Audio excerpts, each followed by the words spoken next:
Lillah. Alhamdulillah. Alhamdulillahillazi hadana subul salam wa afhamana bi syariatin nabiyil karim.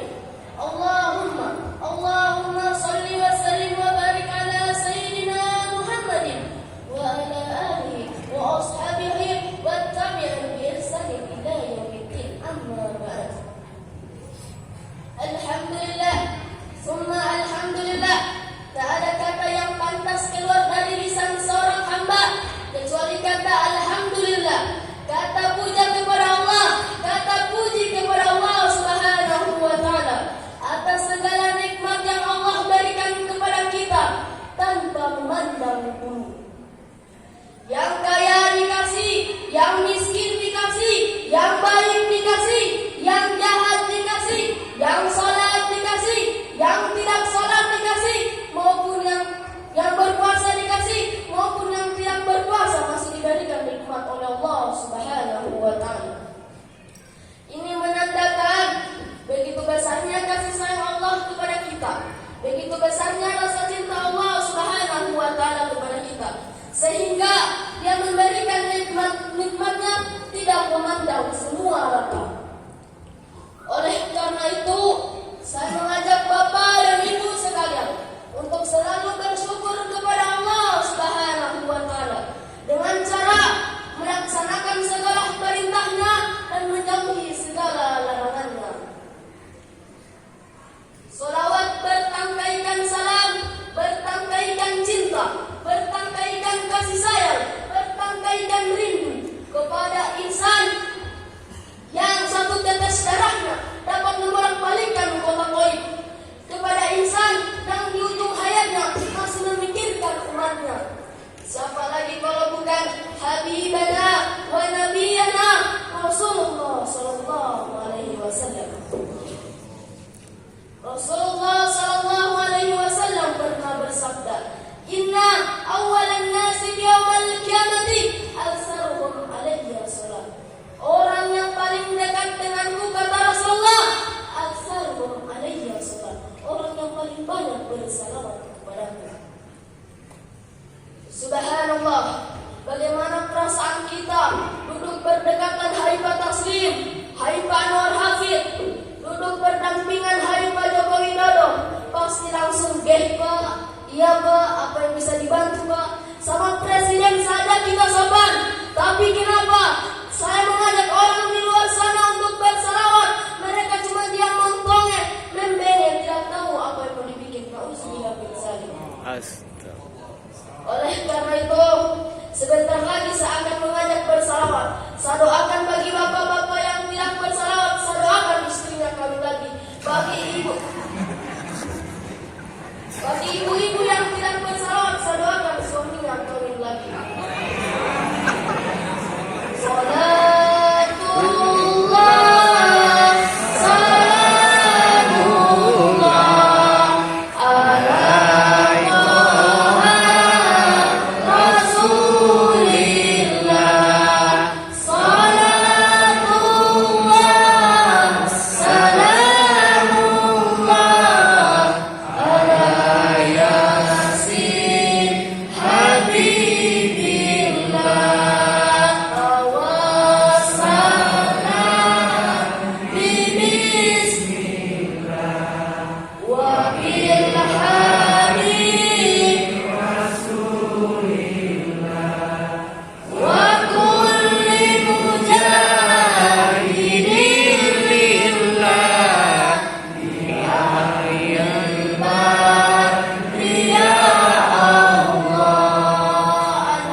Bapak-bapak yang ganteng-ganteng, ibu-ibu yang cantik-cantik, yang dirahmati Allah Subhanahu wa taala.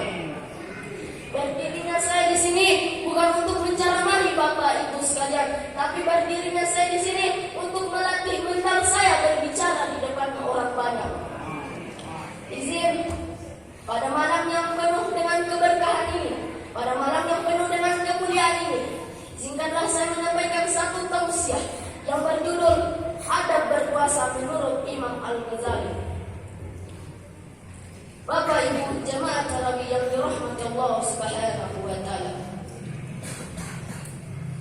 ibadah puasa tidak hanya memiliki hukum syarat sah atau tidaknya ibadah puasa, tapi ibadah puasa juga memiliki adab-adab yang akan menentukan standar kualitas ibadah puasa seseorang. Sebagaimana nasihat Al-Imam Al-Ghazali yang berjudul Al-Adab Sittin, ada beberapa adab yang akan menentukan standar kualitas ibadah puasa seseorang. Adab yang pertama namanya Thayyibul Giza, mengkonsumsi makanan yang halal, makanan yang baik di saat berpuasa. Makanan yang halal dan baik. Makanan yang baik adalah makanan yang halal dan thayyiban.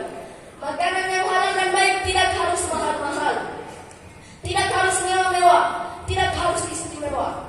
Walaupun kau puasa sebulan full, pasti puasamu sia-sia jika yang kau gunakan untuk menahan lapar adalah barang yang tidak halal atau makanan yang tidak halal atau istilahnya haram.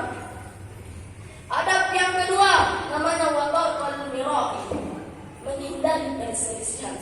Hal ini sejalan dengan hadis Rasulullah sallallahu alaihi wasallam yang berbunyi, wa in imrun qatalahu aw syatamahu falyaqul inni shaimun. Dan jika seseorang mengajak bertengkar atau bercelah, maka katakan, engkau dai puasa.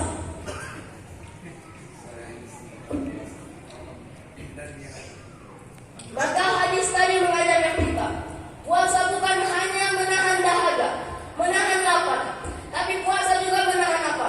Menahan lisan, menahan fisik, menahan janji malu. Menahan lisan. Menahan lisan adalah pertengkaran adu mulut. Pasti kita sudah kenal. Pertengkaran kedua adalah pertengkaran fisik, adu pukul. Pertengkaran ketiga adalah pertengkaran di media sosial, pertengkaran janji malu. Di WA, di Instagram, di Facebook. Itu adalah salah satu pertengkaran yang dapat menghapus pahala puasa kita. Awalnya posting, chat, komen menimbulkan pertengkaran. Adab yang ketiga, wa majanabatul ghibah, menghindari perbuatan ghibah, mencari-cari keburukan orang lain, biasanya individu.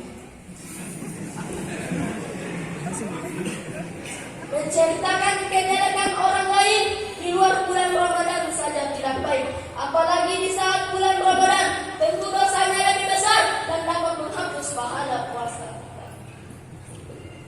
Jangan sampai kita puasa sebulan full, tapi puasa kita sia-sia gara-gara hanya suka menceritakan kejelekan orang lain. Allah Subhanahu wa taala berfirman dalam ayat Al-Hujurat ayat 12, dan janganlah kalian mencari-cari kejelekan orang lain atau mementingkan satu sama lain. Adab yang keempat, waraful kadzib, jangan berbohong. Mungkin kepala desa kita bisa bohongi, presiden kita bisa bohongi, gubernur kita bisa bohongi, tapi cuma satu yang kita tidak bisa bohongi, Allah Subhanahu wa taala, karena Dia mempunyai sifat yang istimewa, sifat yang khusus, yaitu Maha melihat, Maha mendengar, Maha mengetahui. Jangan sampai kita puasa sebulan full, tapi puasa kita sia-sia gara-gara suka berbohong. Rasulullah sallallahu alaihi wasallam sudah memperingatkan umatnya, man lam yada' qawla zuri wal amala bihi falaysa lillahi hajatun fi an yada' ta'amahu wa syarabahu. Barang siapa yang tidak meninggalkan, barang siapa yang mengamalkan perkataan dusta, maka Allah Subhanahu wa taala tidak membutuhkan rasa lapar dan haus darinya. Adab yang kelima, watarkul azai, tidak menyakiti hati orang lain. Menyakiti hati orang lain diibaratkan paku kau tancap di dinding lalu kau cabut, pasti masih ada bekasnya. Begitu juga menyakiti hati orang lain, walaupun kau sudah minta maaf, pasti masih ada bekasnya. Adab yang keenam, wasawmul jawarihi 'anil qaba'i, menjaga seluruh anggota badan kita dari perbuatan buruk.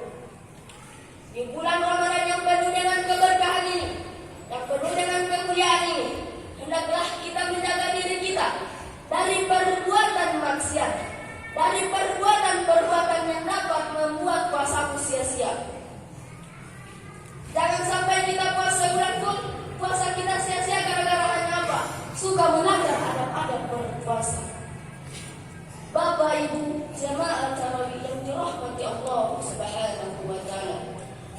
cuma ini yang dapat saya sampaikan. Sebelum saya tutup ceramah saya punya satu pantun.